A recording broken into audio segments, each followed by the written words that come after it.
Ade Saptomo menjawab.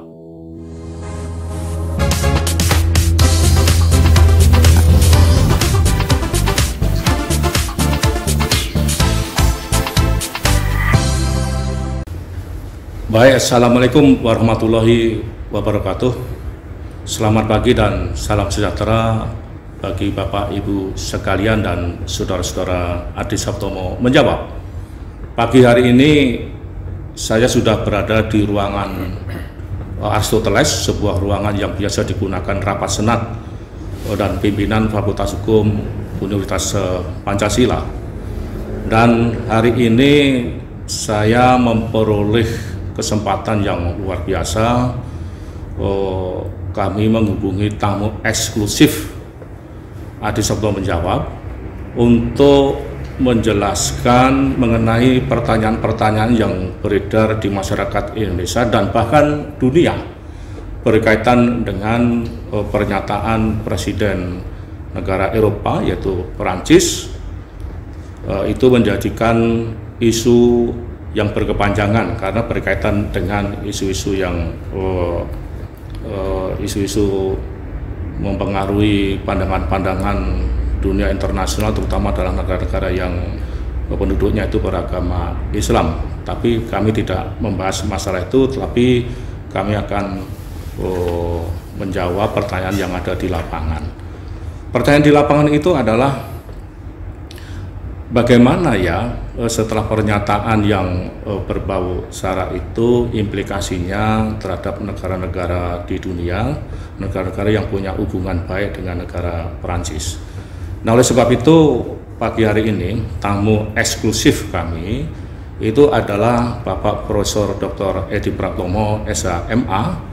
Beliau punya kompetensi yang pas menurut pandangan saya kalau melihat latar belakang beliau. Beliau adalah seorang diplomat ulung, diplomat senior yang ada di Kemenlu RI. Dan kalau saya lihat sepak terjang beliau ini sudah kemana-mana dan menangani case-case yang sifatnya nasional maupun internasional. Yang terakhir sebagai diplomat dan duta besar di Jerman, dan kemudian juga menjadi utusan Presiden menangani kasus-kasus persengketaan laut. Dan sekarang beliau menjadi pandito di Fakultas Hukum Universitas Pancasila dan sebagai akademisi yang produktif. Nah, oleh sebab itu pertanyaan-pertanyaan yang ada di lapangan itu kami kaitkan supaya dijawab dengan jawaban yang akademis, tidak politis, tetapi perspektifnya adalah hukum internasional. Beliau juga sebagai ketua bagian hukum internasional Fakultas Hukum Universitas Pancasila. Mari Bapak-Ibu sekalian kita jumpai, kita dialog bersama beliau. Baik, Assalamualaikum warahmatullahi wabarakatuh, Prof. Waalaikumsalam. Gimana ini keadaan? Sehat-sehat ya? Alhamdulillah, Prof. Ini umur-umur seperti kita ini rawan ini.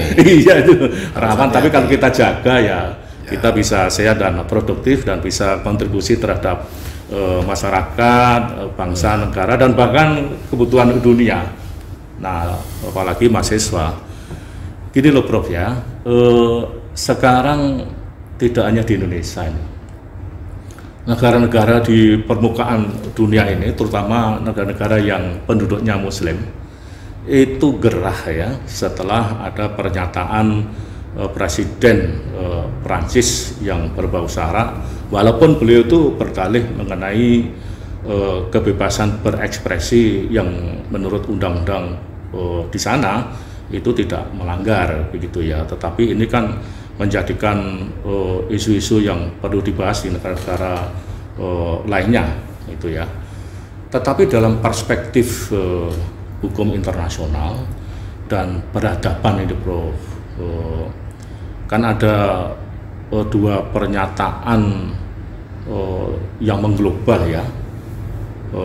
Pertama dari Samuel Huntington gitu ya, bahkan ada diprediksi akan terjadi clash ya.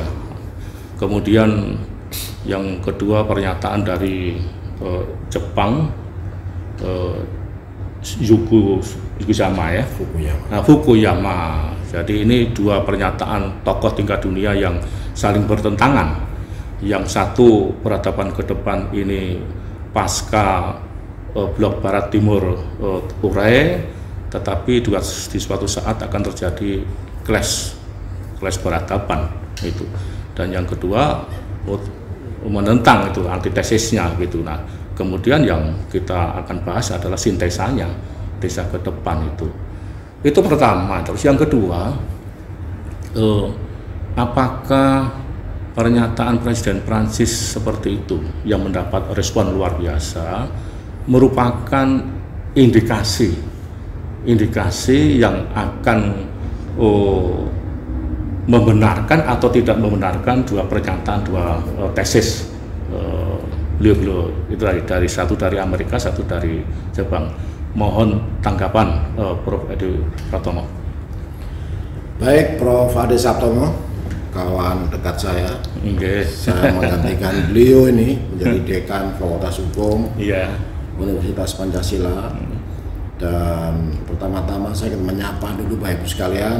Assalamualaikum warahmatullahi wabarakatuh. Salam sejahtera untuk kita semuanya. Begini Prof. Ade, karena ini forumnya forum akademik, tentunya dua pertanyaan Prof. Ade tadi saya akan mencoba tanggapi dalam perspektif hukum internasional. Right. Karena kita ini berada di Fakultas Hukum Universitas Pancasila. Perspektif hukum internasional, wabil khusus hukum HAM internasional, International Human Rights Law. Ya, kita mungkin saya ingin mengajak Prof. Adi dan Bapak Ibu sekalian untuk membahasnya secara sistematis ya. Yang pertama mungkin latar belakang daripada case tersebut, yaitu pernyataan Presiden Emmanuel Macron yang mengaitkan antara Islam dengan terorisme, bahwa Islam adalah agama yang mulai krisis lah di dunia, kata beliau. Dan dari pernyataan beliau tampak bahwa terorisme itu terkait dengan Islam. Ini satu persoalan dasar yang kurang tepat. Kemudian reaksi internasional termasuk reaksi bahkan kecaman dari beberapa negara Islam. Dan Indonesia menyampaikan statementnya cukup tegas. Kemarin oleh Presiden oleh Presiden, oleh Menteri Luar Negeri, juru bicara Menlu ya. Beliau bicara dalam tataran mewakili kepentingan nasional Indonesia. Kita berdua sekarang mungkin tatarannya akademis. International Human Rights Law. Saya ingin mencoba menyoroti dari kajian kita berdua tentang instrumen-instrumen HAM, instrumen hukum internasional yang biasa disebut dengan International Human Rights Instruments. Ada juga di bawahnya itu ada Regional Human Rights Instruments. Atau lagi National Human Rights Instruments. Jadi ada 3 tataran gitu. Ada 3 tataran yang kita ingin soroti, yang membahas dan melandasi perdebatan kita, diskusi kita tentang how do we define freedom of expressions as enshrined in the Universal Declaration of Human Rights, ICCPR, International Convention on Civil and Political Rights. Di Eropa ada lagi special convention yang dinamakan European Human Rights Conventions.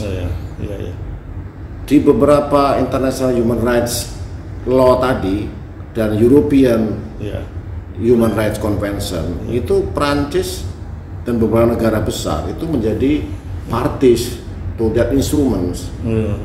Bahkan ICCPR itu Indonesia juga menjadi party. Both Indonesia and France are parties to that convention. Itu kan konvensi tahun 66, udah lama sekali. Saya kalau tidak salah itu kita sudah ratifikasi tahun 86. Jadi both of us France and Indonesia are committed to implement consequently ya terhadap isi daripada konvensi tersebut. Iya. Belum lagi ada Universal Declaration of Human Rights di mana semua negara di dunia yang sifatnya universal. Dia international principles. International principles dan ada lagi praktek negara yang dinamakan state practices dan international customary law. Itu berbentuk jurisprudence. Ada kasus-kasus seperti ini, speech seperti ini, kasus seperti ini di European Court of Human Rights di Eropa, di Brussel tuh courtnya itu. Iya betul. Saya pernah ke sana juga lihat itu. Kan? Dan itu banyak kasus-kasus yang hate speech, pidato yang menyerang satu ras atau agama. Itu ada pengadilannya. Dan itu diatur. Belum lagi ada aturan lagi main di tingkat PBB, United Nations Human Rights Council.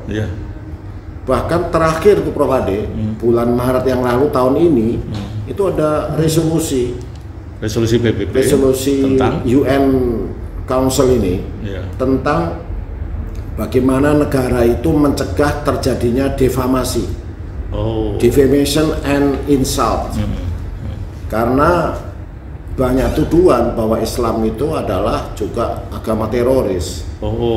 Sehingga di dalam Dewan HAM PBB di Jenewa itu ada satu usulan dari beberapa negara berkembang untuk mengesahkan satu principles, international accepted principles yang mengatur tentang dilarangnya menyampaikan pidato-pidato yang bersifat defamation and insult. So sebenarnya ada international principle yang harus dipatuhi, yang sifatnya internasional, tidak semata-mata ini undang-undang kami gitu ya. Tetapi sebagai negara-negara yang apalagi sudah menjadi satu di bawah PBB ya. Jadi bahkan negara-negara di bawah PBB itu harus patuh mematuhi prinsip-prinsip internasional, apakah sudah dilanggar atau tidak gitu ya.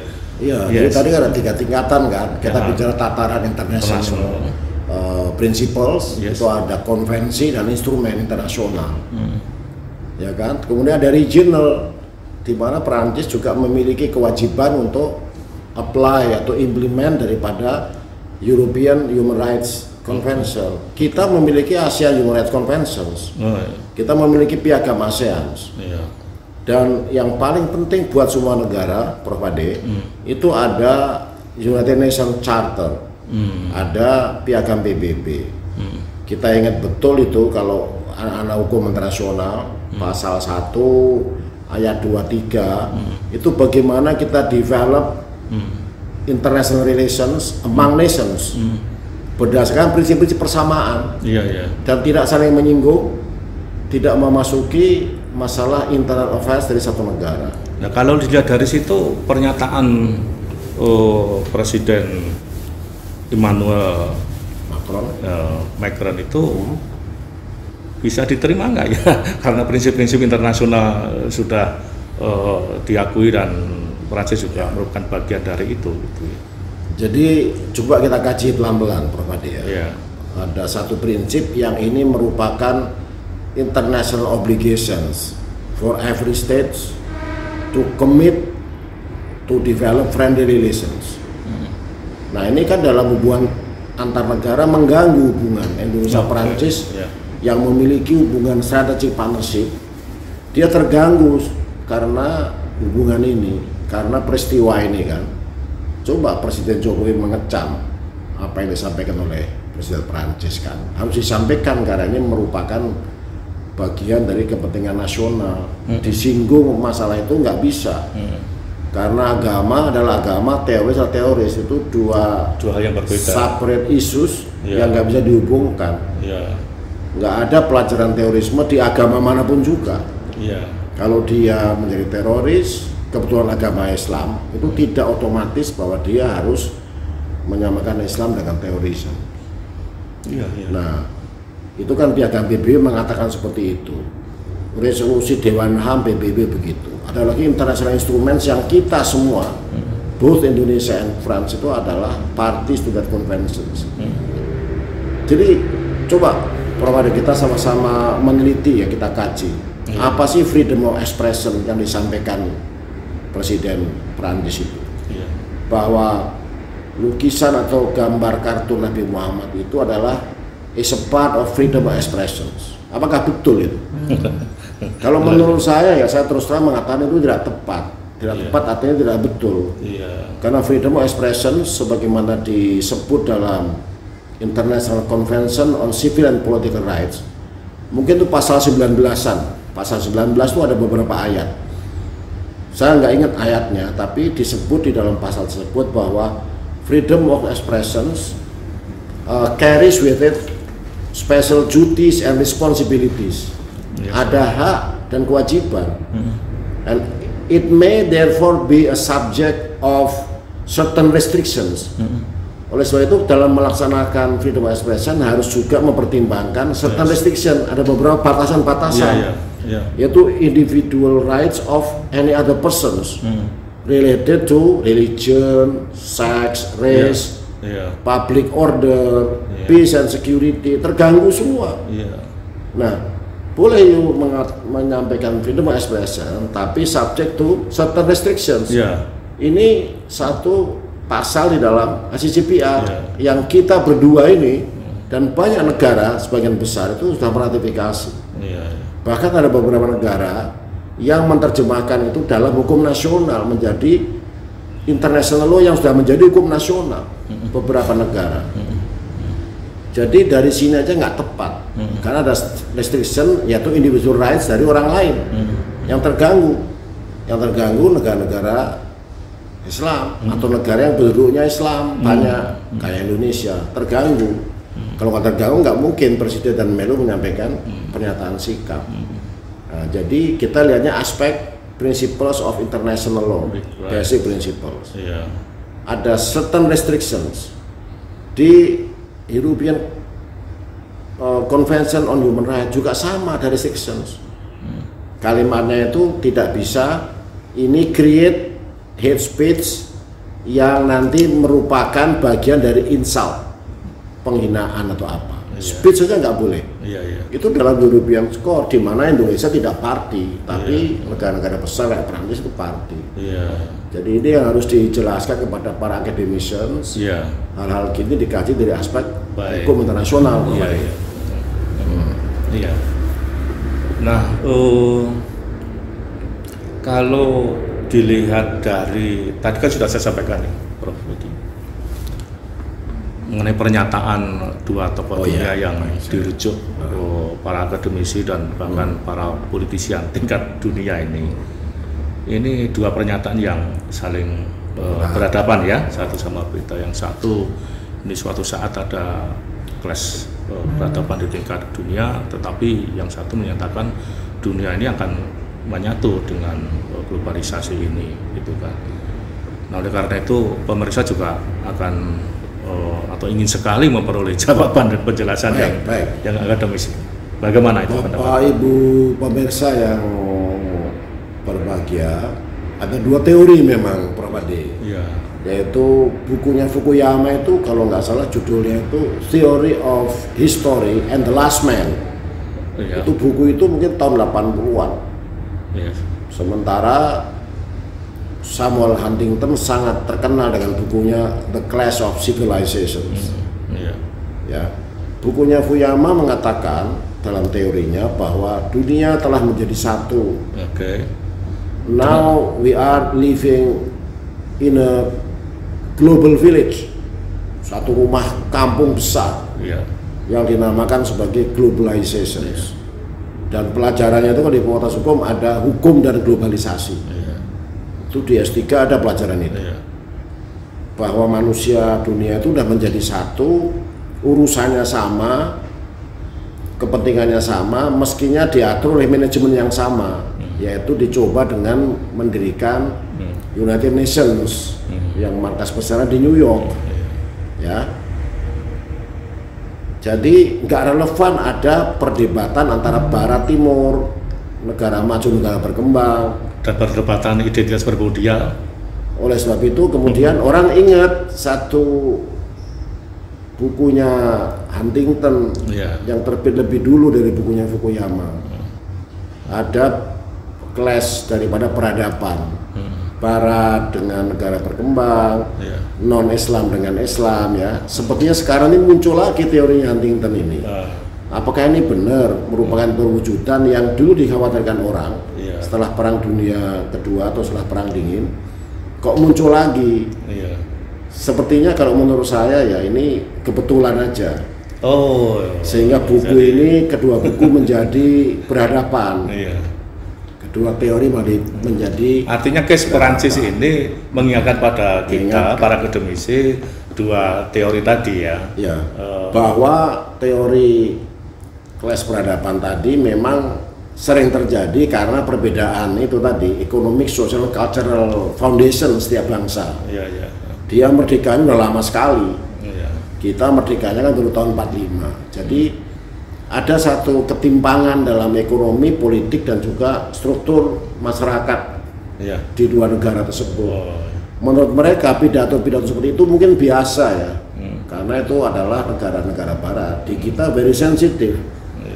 Itu sudah malah menjurus kepada hatred speech, pidato yang menyinggung perasaan stigma.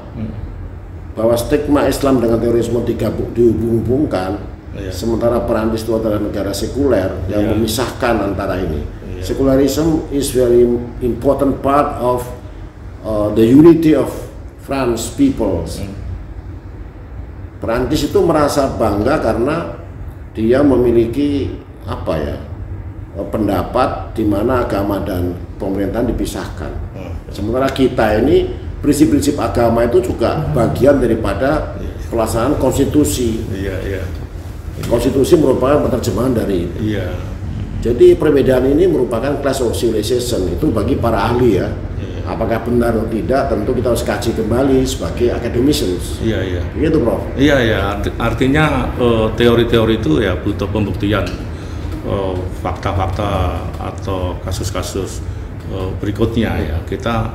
Ya intinya dengan case di Perancis itu para akademisi terbuka kembali untuk mendalami dua teori besar yang saling bertentangan itu. Dan tadi Prof. Edi Pratomo menyatakan ini hanya kebetulan gitu ya. Kebetulan ini munculnya kok mirip seperti apa yang kita khawatirkan. Maka pertanyaan di awal tadi kan apakah itu ada indikasi yang merupakan indikasi bahwa teorinya Samuel Huntington itu mendapatkan kebenaran gitu ya. Tapi udah dijawab Prof. Edi Pratomo yang punya latar belakang luar biasa sebagai diplomat, itu menyatakan ya mungkin saja itu hanya kebetulan gitu ya. Tetapi bagi akademisi terbuka kembali. And then the third questions, Prof. Ini sintesanya apa ya ke depan ini? Kalau misalnya begini loh, ada dua teori ya, teori Samuel Huntington itu bahwa akan terjadi clash peradaban. Oke, sekarang antitesanya case case di Perancis itu, itu kan. Kemudian yang kedua teori yang menyatakan bahwa ini ke depan bakal jadi satu global village itu. Nah ternyata ada antitesis dari Perancis itu. Seumpama ini dianggap aja itu antitesisnya gitu. Nah pertanyaan tadi begini, kalau saya ulang, apa nih sintesa yang akan muncul dua teori dengan antitesis yang sama? Dari pertanyaan ketiga Prof. Ade tadi, sebenarnya begini Prof, dinamika global village itu kan pasti create certain challenges, at the same time opportunities. Challengesnya selalu diakui, selalu ada oleh berbagai negara ya. Oleh sebab itu sekarang itu kecenderungannya, the trend is we need to strengthen, develop international cooperation based on mutual respect and benefits, on the basis of their national interest. Sekarang dalam forum-forum internasional itu selalu disepakati satu joint communique, satu declaration, satu summit accord yang intinya itu pasti ada terjemahan dari pasal 1 Piagam PBB, yaitu how to develop international cooperation for the benefit of all peoples in the world. Oke, alright. Nah, itu adalah salah satu upaya sekarang di berbagai forum agar negara-negara ini adalah achieve peace and security, baik itu at the regional level atau at the international level. Jangan ada perang lagi, jangan ada saling menghujat lagi.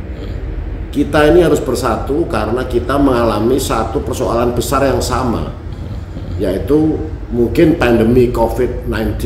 At the same time, we are facing the degradation of our environment, climate change problems.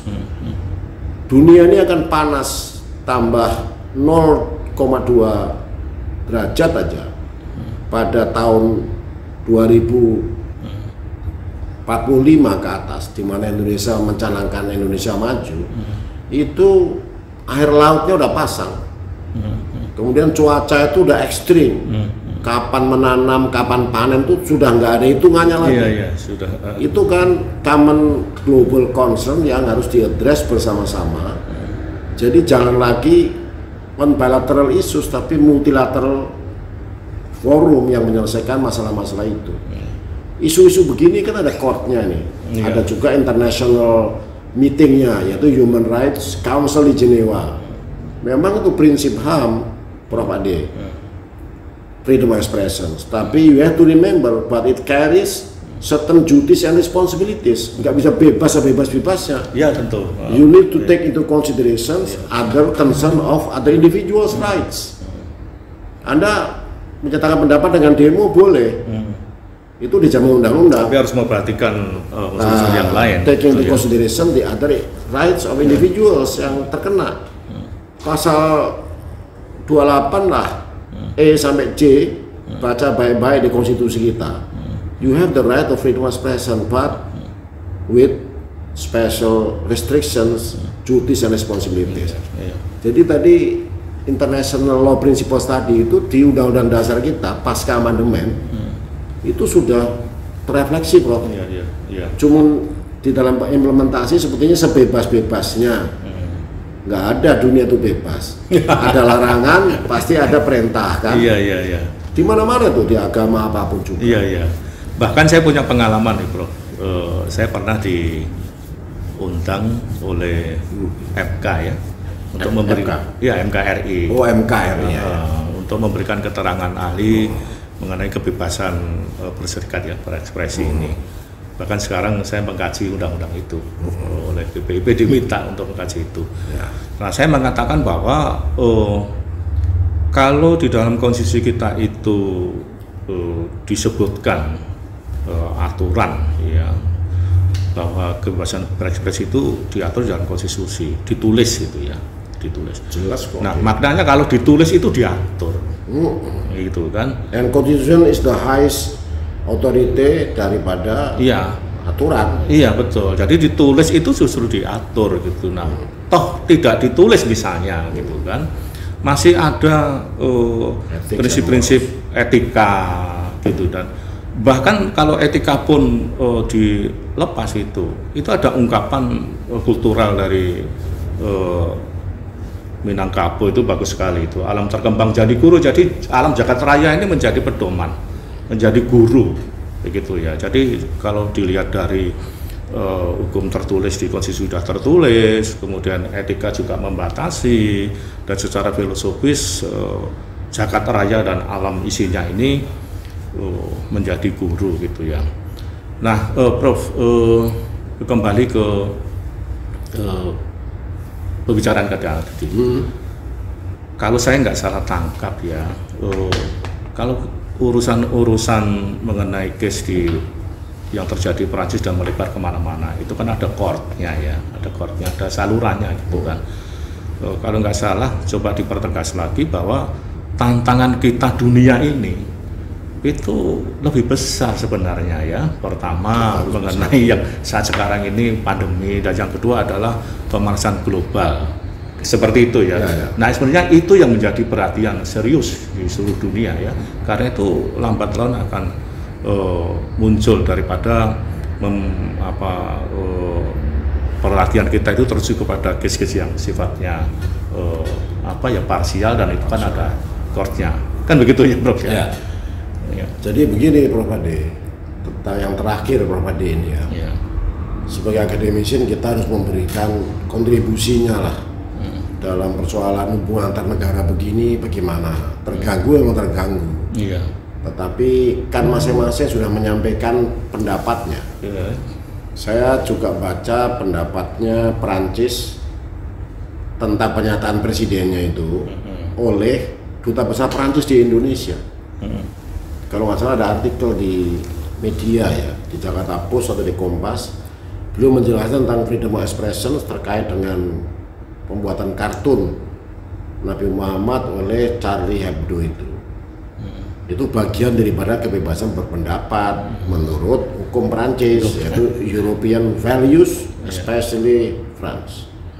Indonesia melalui pernyataan presiden setelah melakukan diskusi pertemuan dengan seluruh tokoh masyarakat dan para menteri, beliau menyatakan statement yang cukup tegas yang beredar di kalangan kita semuanya. Jadi kedua negara telah memberikan statementnya masing-masing atas dasar prinsip-prinsip yang sebenarnya diterima oleh masyarakat internasional. Nah sekarang bagaimana ada satu occasion to bridge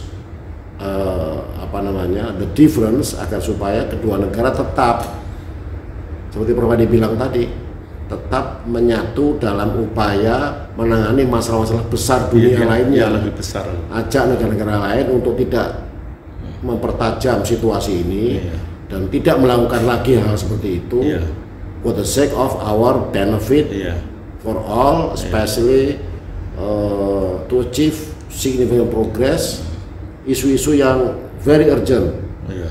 Baik di tingkat internasional maupun regional.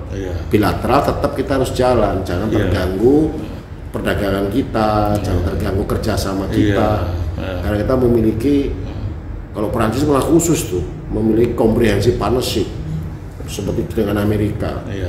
Negara-negara yang sudah lama menjalin kerjasama cukup banyak berbagai bidang. Jadi jangan kita terpaku pada isu-isu ini saja, tapi juga kita harus melihat ke depan bahwa the future relations must be one of the important issues that need to be developed for mutual interest. Itu Pak. Bagus ini. Bapak Ibu sekalian dan saudara-saudara di Sabto menjawab, barangkali Bapak Ibu sekalian dengan mencermati, dengan mengamati dialog kita berdua sudah punya pandangan, tapi kami akan mempertegas, membawahi ya. Jadi memang hubungan itu menjadi penting, tetapi dengan kasus-kasus yang sebenarnya tidak perlu ya, kalau kita berpikiran besar itu tidak perlu, dan kalau memang ada masalah diselesaikan secara hukum karena ada courtnya itu sendiri, ya silahkan itu dimanfaatkan forum-forum seperti itu. Tetapi ada isu-isu yang sifatnya urgent di level dunia ini supaya kita berpikir secara bersama-sama menghadapi tantangan global. Khususnya salah satu diantaranya adalah mengenai yang jarak dekat ini adalah tantangan pandemi COVID-19 ini menjadi musuh bersama ya, musuh bersama untuk bersama-sama hubungan supaya tetap terjaga. Dan yang kedua yang jangka agak panjang dan itu pelan tapi pasti adalah tantangan mengenai climate change gitu ya.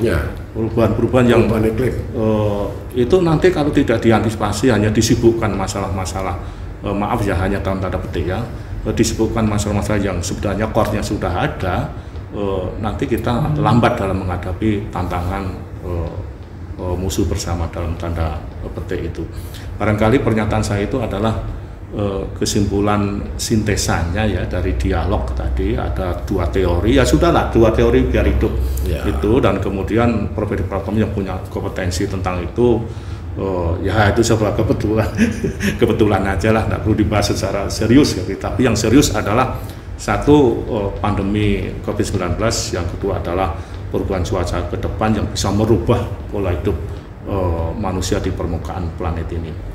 Bapak-Ibu sekalian dan saudara-saudara di Siapa Menjawab, kami sudah melakukan dialog singkat dengan tamu eksklusif kami di Siapa Menjawab. Beliau, saya ulangi lagi, diplomat yang banyak pengalaman. Beliau adalah senior di Kemenlu RI, kemudian sampai sekarang juga didengar nasihat-nasihat beliau.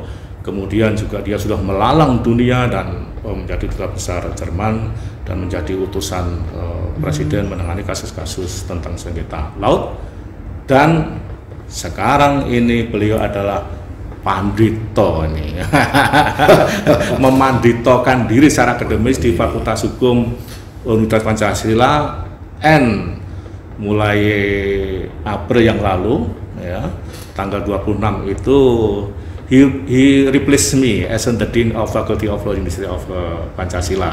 Jadi beliau adalah pengganti saya untuk melanjutkan gagasan-gagasan besar saya, supaya lebih besar lagi dengan kompetensi dan pengalaman dan jaringan beliau. Terima kasih, mudah-mudahan dialog kita ini bermanfaat bagi masyarakat luas dan terutama juga bagi mahasiswa. Terima kasih sekali lagi, sampai jumpa pada kesempatan yang lain. Assalamualaikum. Terima kasih Prof. Ade, terima kasih. Terima kasih telah menyimak Ade Saptomo Menjawab. Sampai jumpa pada jawaban berikutnya. Jangan lupa subscribe, like, lonceng, dan share.